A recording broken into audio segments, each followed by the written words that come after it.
Good evening, everyone. It's time for Booting Up, where we talk to previous bootcamp grads about the secrets to the successes in their careers.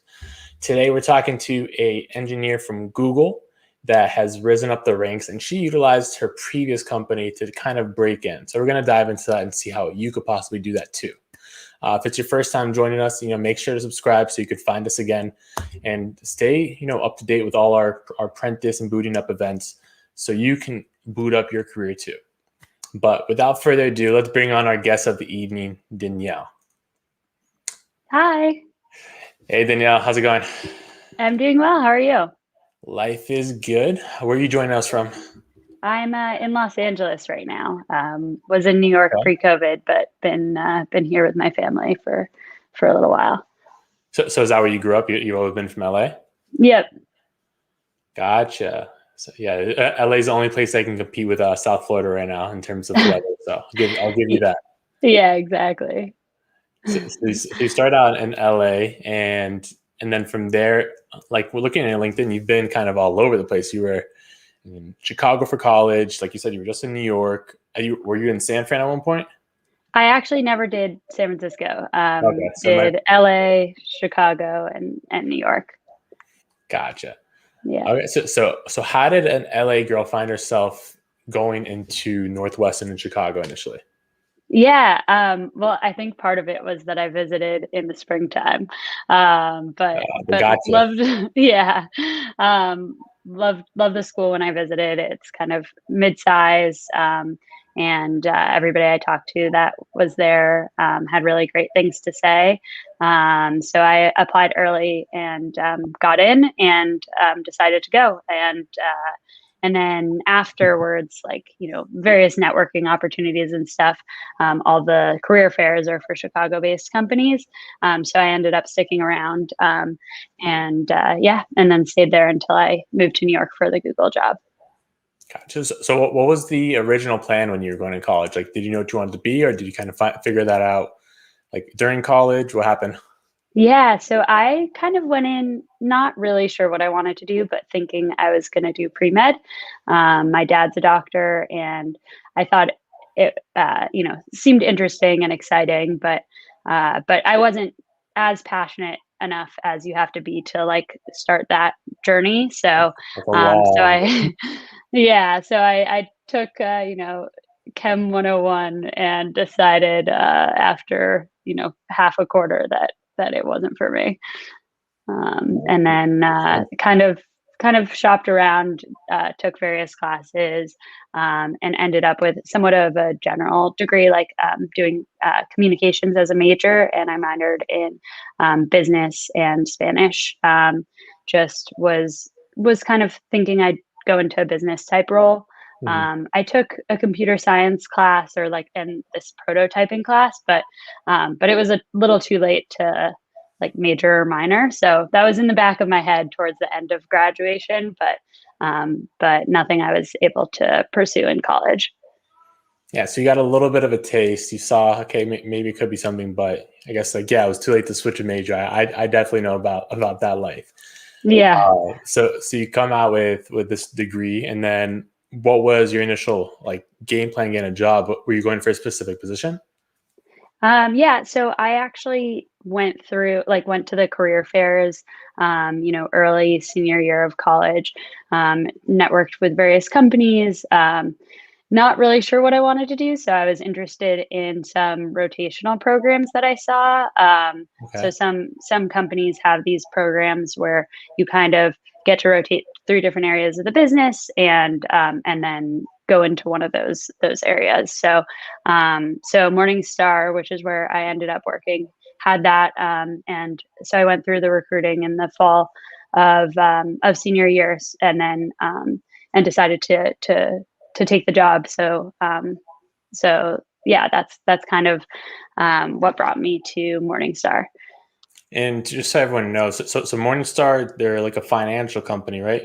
Yeah, good question. Yeah, they're an investment research company. So they have advice for individual investors, financial advisors, institutional advisors, stuff like that with across some various products. They've got like Morningstar.com. and Morningstar Direct, which is for like the more advanced users. Gotcha. Okay, so you get into this rotational program. You're working in there for a little bit. Like, how long were you working in there before you kind of start getting drawn even more into tech?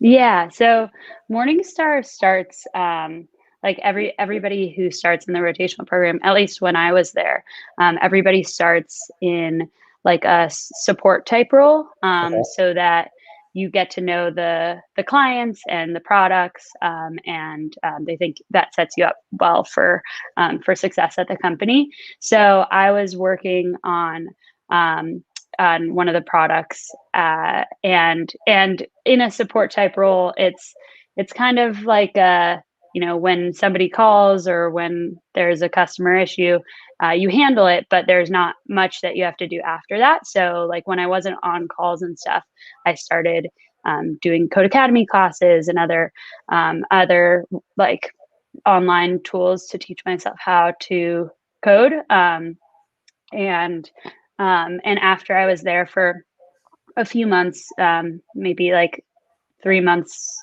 I don't remember exactly how long, but after a bit, All good. We uh, won't test you. after a bit, I started taking like this class internally with the quantitative research team, where they kind of were teaching a class on SQL and data, and I found that really interesting. So I worked on a project with the quant team through like this apprenticeship Nice. program. Yeah, so it was kind of like a 20% type side project, where I got to analyze some data using like R and SQL, and thought that was really like fun. And yeah, and then I kind of through a mentor at Morningstar, she mentioned to the program directors that I had this interest in tech, and that started some conversations with them about me leaving and going to a boot camp, and coming back to work on the tech side. Okay, so you had a champion in the company. I was like, hey, like she likes tech, let's help her out, right? Yeah, and that was really awesome. Yeah, she kind of started those conversations before I even realized that's kind of the path I wanted to take. I knew I liked it, but I didn't really think that switching internally would be an option. So if someone was in a company now and they're interested in tech, maybe they've already gone through boot camp. Yeah. Do you think there's a way to kind of get someone to be their champion inadvertently or even directly? Yeah, I mean, I think having those conversations is like that's great.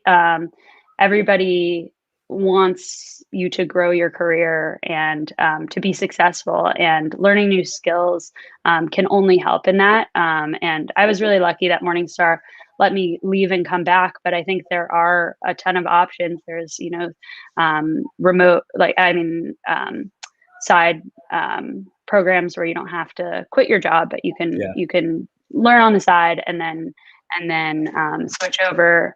So I think being open about where you see yourself, and what your interests are, and you never know like who's gonna kind of listen to that and bring that to the people who can help you get there. Yeah. So not to put you on the spot, but if someone was, trying to bring stuff to the manager, they might be scared. Hey, like if I say I want to do this, maybe they'll fire me or maybe they'll start looking for my replacement. So how would you even like start that? Do you have like a kind of script maybe that someone could like start off of?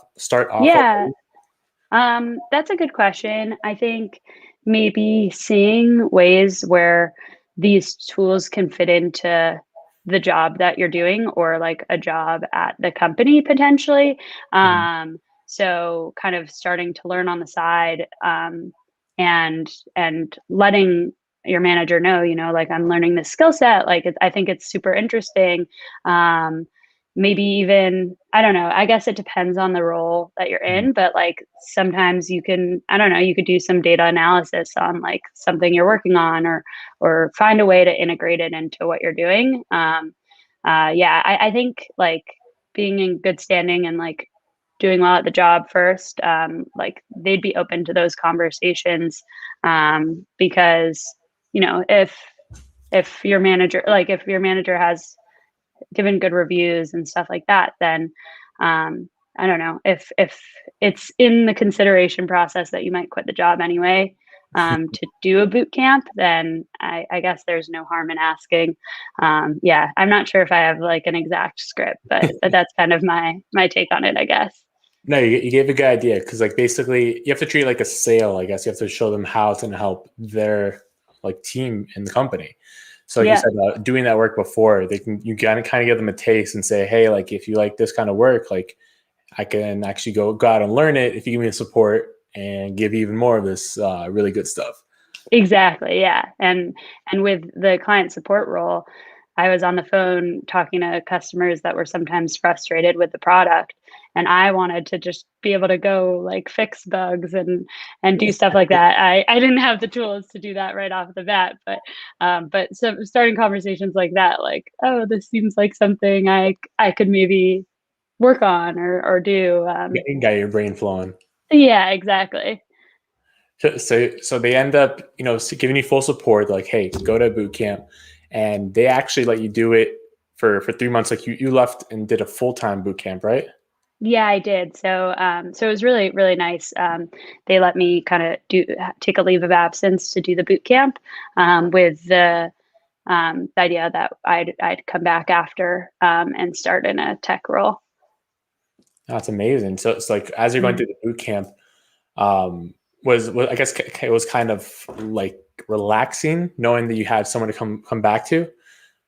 Yeah, yeah, it was very unique. Everybody else in my boot camp cohort, was had quit their job and were starting fresh. Mhm. So yeah, it was definitely nice not to have to think about the job application process, but I still I knew those tools would be useful. So definitely like, you know, when we were doing interview prep and stuff like that, I still took it all seriously, knowing that those tools would be definitely like help me out in the future. Yeah, of course, because like once like you're in tech, you're always interviewing, even with people that aren't interviewing you. Hmm. So you know you want to put your best foot forward, and I think yeah, you obviously speaking here now, so you took some stuff from it. So you come out and like was it a direct thing like you finish boot camp and boom right back into the job?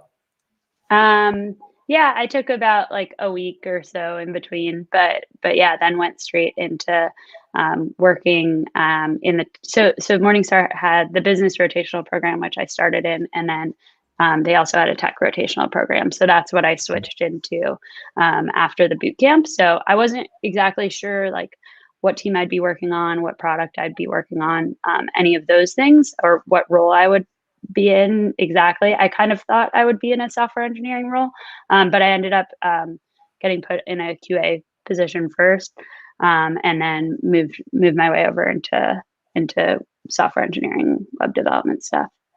That's amazing because like it's basically you're going back to the same company, but it's a brand new start. You're going to a different development program, and then Mhm. did you kind of like work on any QA at all in the boot camp, or was it that a complete new thing too?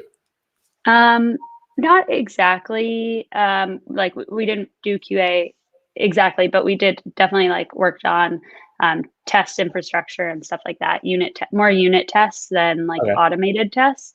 So it was interesting because I kind of got to pick up on a new skill, and I think, I mean, while I was in it, I was hoping like I wanted to be doing software engineering, but I think it really helped my perspective for when I started in the software engineering role, kind of thinking about testing and putting that as a priority. Um, yeah, So you said you were thinking about the software engineering role next while you're in QA. So why is that? Because I know some people consider QA as a possibility after boot camp. for So sure. Yeah, what would QA you is say an to that? awesome role, but I love like like I love being able to um, work on a feature and kind of see it working and stuff like that. That's kind of what I was hoping to do. But QA is really it's a really interesting job as well. Just something that I was personally less interested in. But definitely, it's a great place to go after boot camp if you're interested in that. What Um, was like a yeah. typical day like? Yeah. Sometimes it was kind of a combination of manual and automated tests. I think there's it varies from between different QA positions. Um, so just making sure, like checking to see, make sure there's no bugs that have been introduced. A lot of times there are different environments. So Mhm. as code changes go in, they go in first into one level, and everybody can test to make sure it works there, and then it goes into another level, and so on and so forth, so that it gets tested extensively before the end client can see it. So it was testing in various environments, and then also writing automated tests. So those are kind of tests that pretend as if they're a user. So it'll say, open this window and log in with these credentials. And then when you see this prompt, click this, and you expect to see that, or something along those lines. So that was definitely like the part of my QA role that I liked the most, because it had that aspect that I like about software engineering, where you get to see, you build something and then you see it working, and there's a clear task at hand. So I think if there was more automated testing and that was the majority of my day to day, maybe I would have stayed in the QA role longer. But Yeah. I felt like I wasn't using all the things that I had learned in boot camp with all the manual testing we were doing as well. Gotcha. No, so that makes sense. So you do this for 3 months, and then from there, I guess the rotation rotates, and you go into an engineering role. So what was it like finally getting into that role? Like how what were the motions? Yeah, so it was kind of funny. It wasn't as like formal as that. Like I didn't know when my QA role was ending. There was actually, on the team that I was doing QA for, one of the developers left, and I asked my manager if I could start, like, try out working on a bug or something like that Mhm. to you know get into the software engineering piece a little bit more. Okay. And So I did that, and then was able to switch into the software engineering role on my team. So that was kind of, it was kind of a surprise when they pulled me aside and asked if I wanted to switch into software engineering from QA more formally. And So, yeah, I was really excited. It was awesome. so that goes back to like lesson before when so basically you were doing the work before you had the position. And Mhm. because of that, they saw, hey, she could do this. She likes this. It's going to be what she succeeds at. Let's bring her in full time. Yeah, for sure. I think, like, goes back to kind of being open about where you see yourself going, and what you want to be doing. I definitely mentioned to my manager quite a bit that that was kind of where I wanted my path to go into software engineering, and that I think that definitely helped me get there sooner, because when when the developer left, they kind of had it in the back of their minds that that was something I was interested in. Gotcha. So what was that first year as an engineer like? Like, what were some of the things you worked on? What were some of the things that you were like struggling with? Hmm. Yeah, I definitely think there's an element of imposter syndrome, Of course. where you don't feel like you didn't have the same background as most people who you're working with, because you learned software engineering so quickly. There's definitely things where like I wouldn't want to ask some question because I thought it might be a dumb question, and stuff like that. Um, but yeah, overall, I started working on, like, picking up bugs at the beginning, and then working on larger features. And yeah, it was kind of what I had envisioned software engineering to be like, which was fun. So like the questions that you asked, like did you try to like limit them early on, or like did you only ask specific types of questions? Like how do people usually navigate that in the early days so they don't, feel stupid, I guess? Yeah, I think that people like are happy to answer questions. So definitely like I was more timid to ask questions than I should have been. Um, and but usually I would kind of look things up first, see if I could figure it out on my own, and then like go to people on my team as a next step. Mhm. Yeah. And I actually, my younger sister was starting college graduated, uh, when I graduated college and was wishing that I studied computer science. So she actually did study computer science. So that's been nice to have her as a sounding board when sometimes I'm like, did you learn this in your computer science classes? This is something I should know. And usually I feel like I know, like the answer is no, or I don't really remember. I would ask that same question type of response.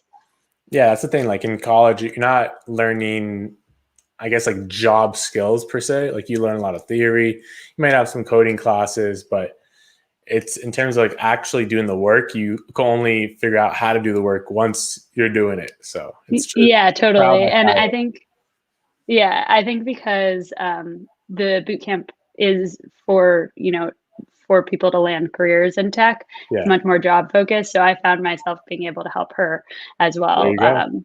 Yeah, so that was exciting when I had something to help out with, because it's more theoretical, I think, in computer science classes than the practical knowledge, at least from my sister's experience.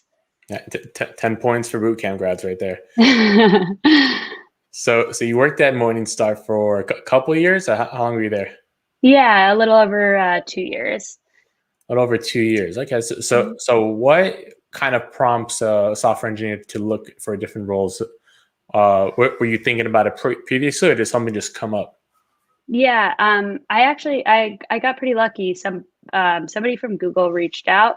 I was starting to feel comfortable in my role at Morningstar and Hmm. potentially ready for a new challenge, but I'm not sure when I would have actually like initiated any sort of formal job search. So Yeah. when the Google recruiter reached out, I was like, this is a great opportunity for me to kind of ramp up my interview prep, and then if I didn't get it, which was what I was expecting, I would just kind of go into a more formal job search because I had already like done a lot of the prep for the Google interview.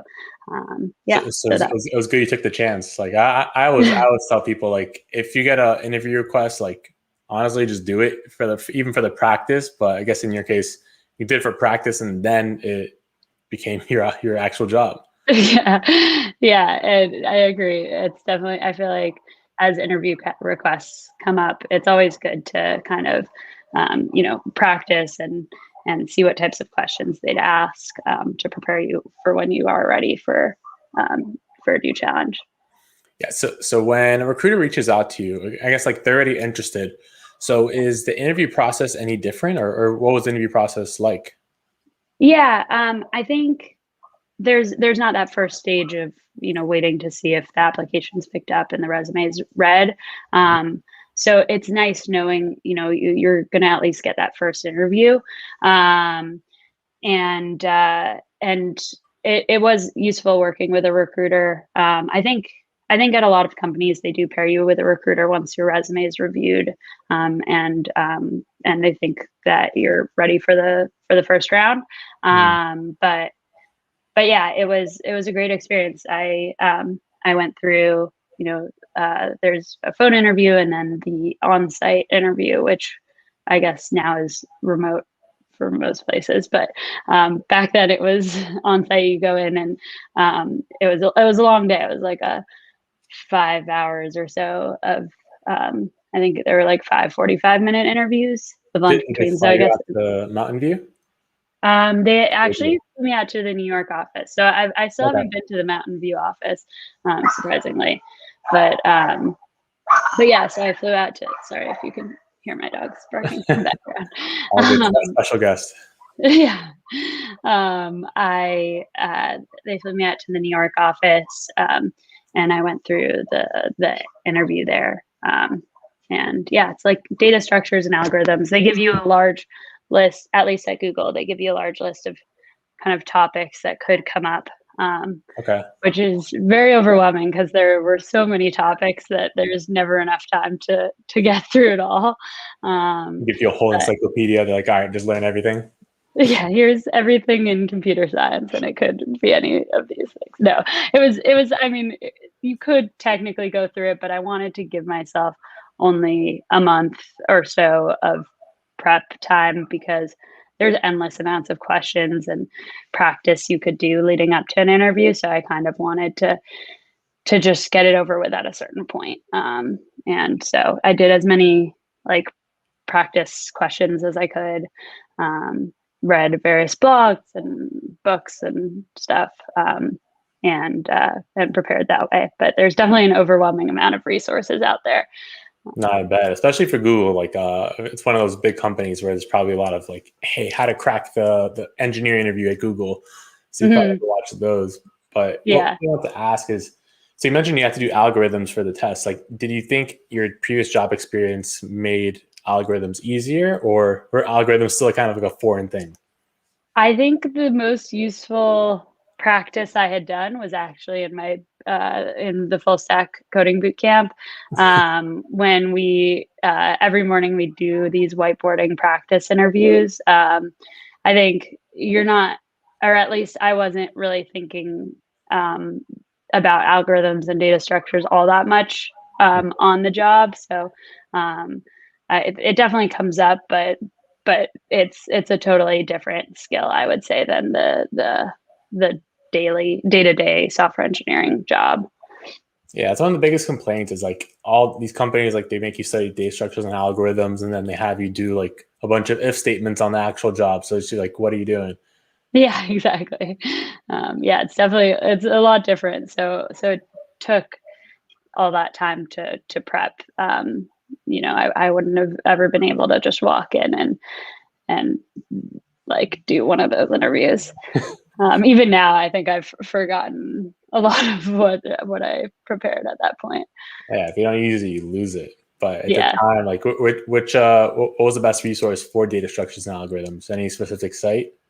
It's hard to say. I jumped around between a lot of different resources. I think the most useful was I had a friend who was also applying to software engineering roles at the time. So we did a lot of mock interviews, and that was really helpful to simulate the real environment. I think there's a lot of online resources that do that. Like there's something called Pramp I've heard about.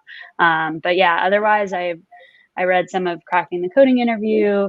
I did Leak Code Problems, Interview Cake. I read some blogs because I was interviewing in JavaScript. A lot of Cracking the Coding Interview and some other resources are sometimes in other languages. So I found a blog called Base CS that I thought did a good job at explaining some of the data structures and algorithms, and with nice pictures, and I found that helpful. Yeah, exactly. So you do the data structures algorithms part, you do the coding interview. Was there anything else that was part of the process? Was there like, I'm guessing obviously a behavioral one, right? Yeah, at the time, I think it was pretty much all technical. At the end, towards the end, now I know that they do have a behavioral interview. But yeah, all my interviews were technical. I think on my fourth out of fifth interview, the interviewer started off with a behavioral question, and I feel like I forgot how to speak English. I didn't remember how to process non-tech thoughts. But yeah. Did they hit you with any of those what random questions that don't even have an answer, like one of those kind of riddle type questions? No, I don't think I got any of those. It was, I think it was pretty much all data structure and algorithm type type questions. But yeah, and then after that, so those interviews are meant to be more general. You're not talking to the team that you might be on. That comes after. It's kind of if the interviewers feel you're a good fit, then you'd move on to like a team matching type phase, where you get to talk to various teams, or like managers on various teams that are hiring, and figure out if it's a good fit. So it's like a draft. Yeah, kind of. Yeah, you're talking to teams, and then I guess like they each do they have like a round of picks, or just like, hey, like this team likes you the best? The way it worked for me, I'm not sure if this is across the board, but they're like, you find out which teams are ready to move forward with you, and then you can kind of decide which, like I decided which I felt was the best fit. So that was nice, kind of getting to do that. Mutual thing. What? It's like a it's mutual, right? Exactly. Yeah. Cool. So once you start, you got this huge company. Everyone has heard about Google. Everyone loves Google. They talk about their work culture all the time.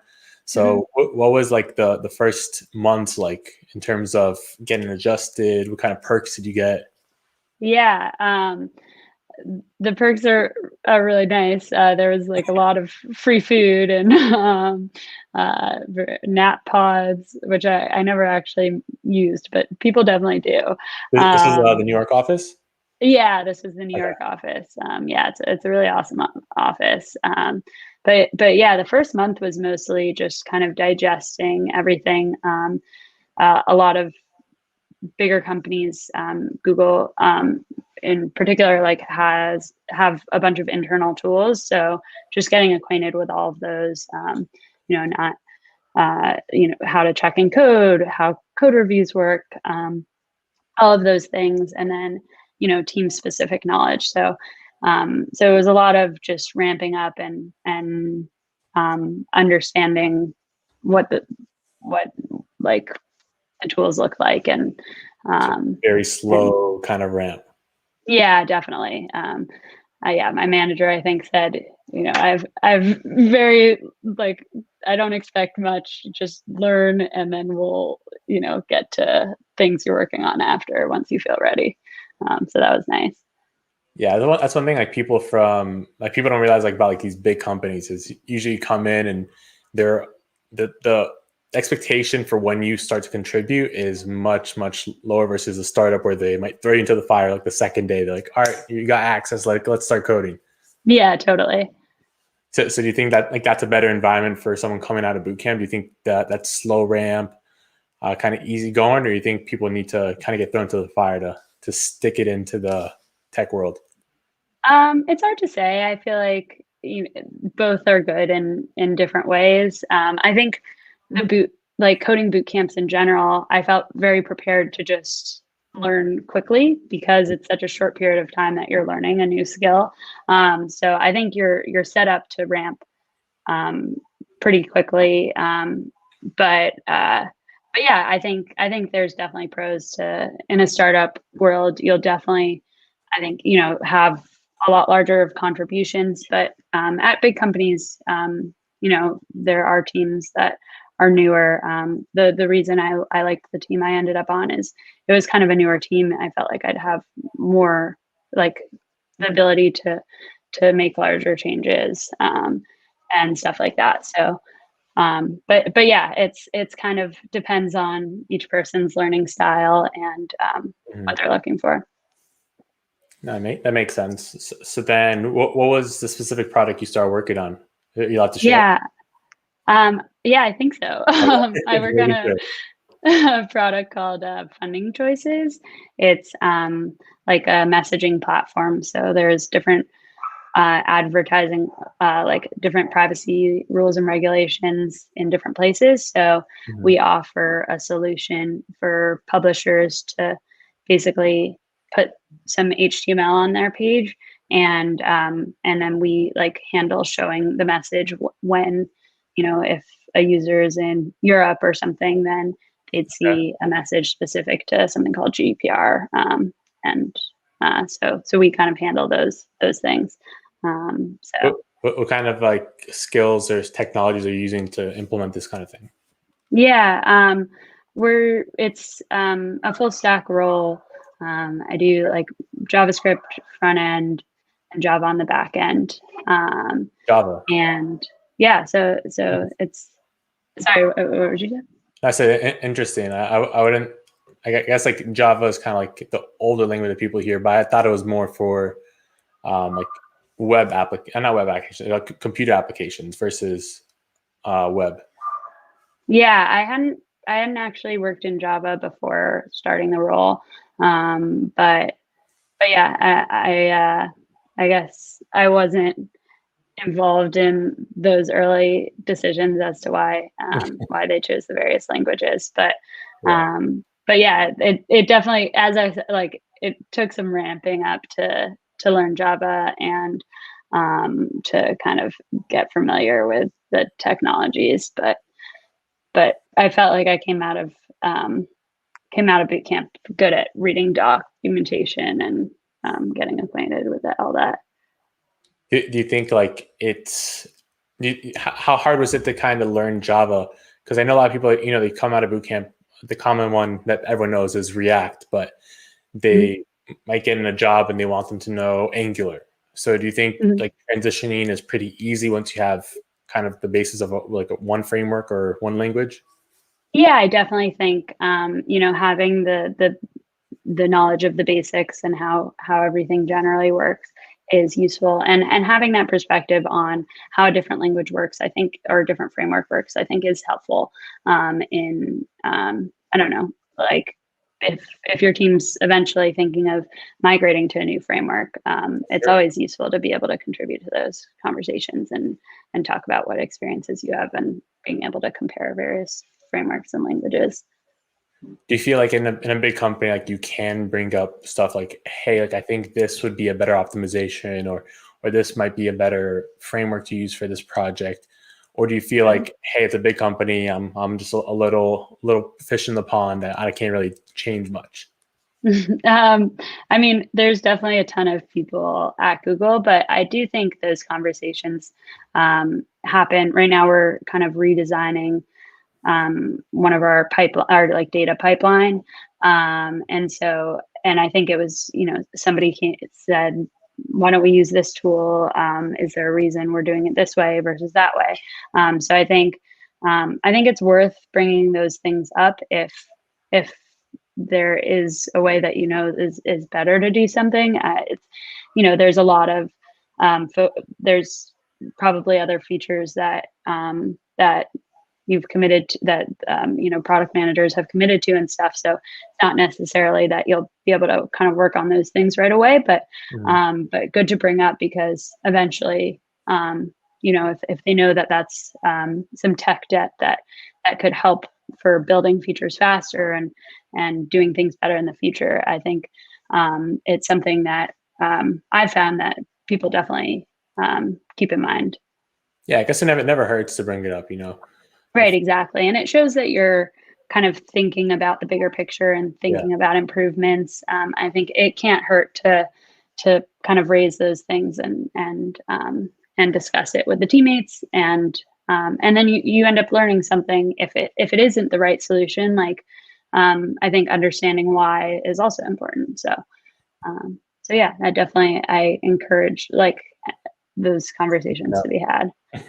I can't say I've made sweeping like changes to how anything works at Google, but yeah, definitely it's like worth bringing up and having those conversations. So looking at Google now, like you experienced life in the office. Office obviously you said it was amazing. That every nap pods. How's work changed moving to the remote life? Like what's the collaboration like? What's your day to day like in terms of meetings too? Yeah, it's definitely a lot different.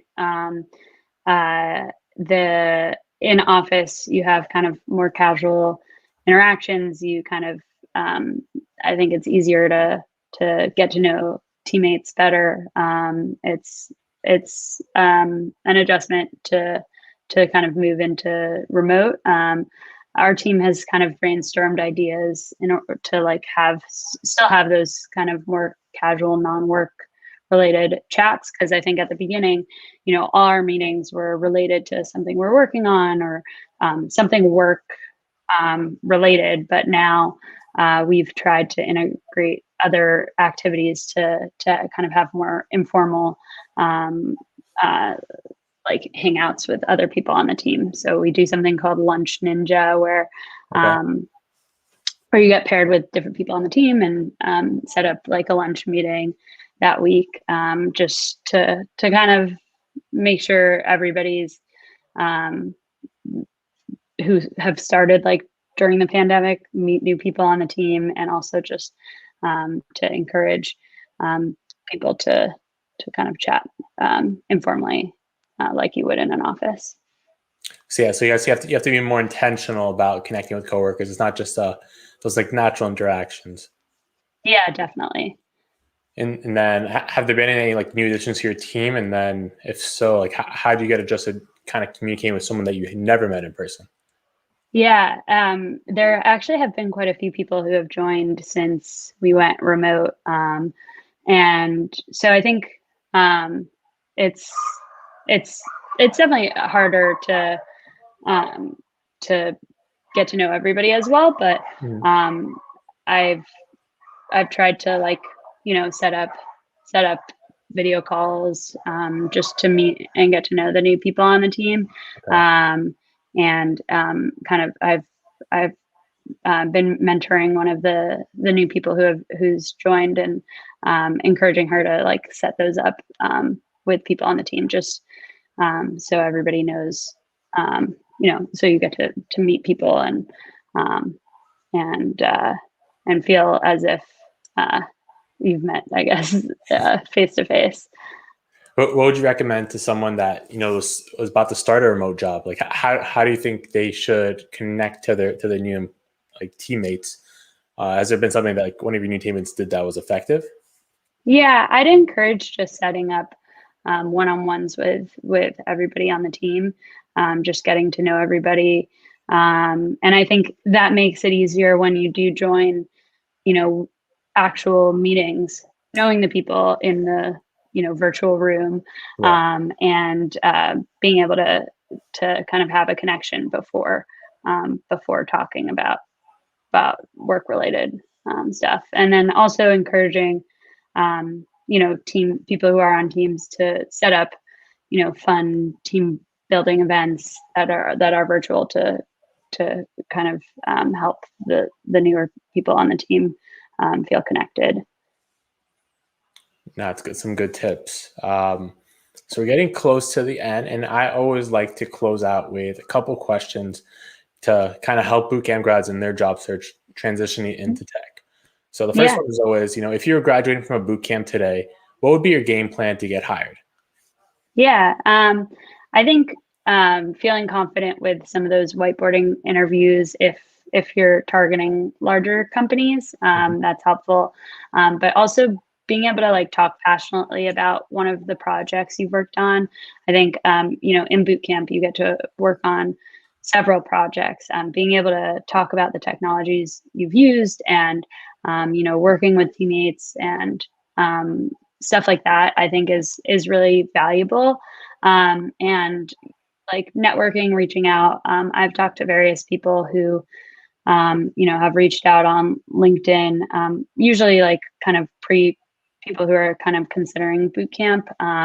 But if bootcamp grads, now there's a pretty large community of bootcamp grads. So going on LinkedIn and reaching out to people who have graduated from your bootcamp to see, what steps they took to get a job at like wherever you're interested in, and kind of going through it that way. I guess that's probably my advice. Yeah, it's good because people don't realize like colleges, they lean on their alumni network, and now with boot camps growing, like the alumni networks are also growing much bigger. So tapping into that's a smart idea. Mm-hmm. So looking at our second final question, what should every bootcamp grad be doing in the first year of their career to set themselves up for success? That's a tough one. I feel like just kind of taking everything in. Definitely don't be afraid to ask questions.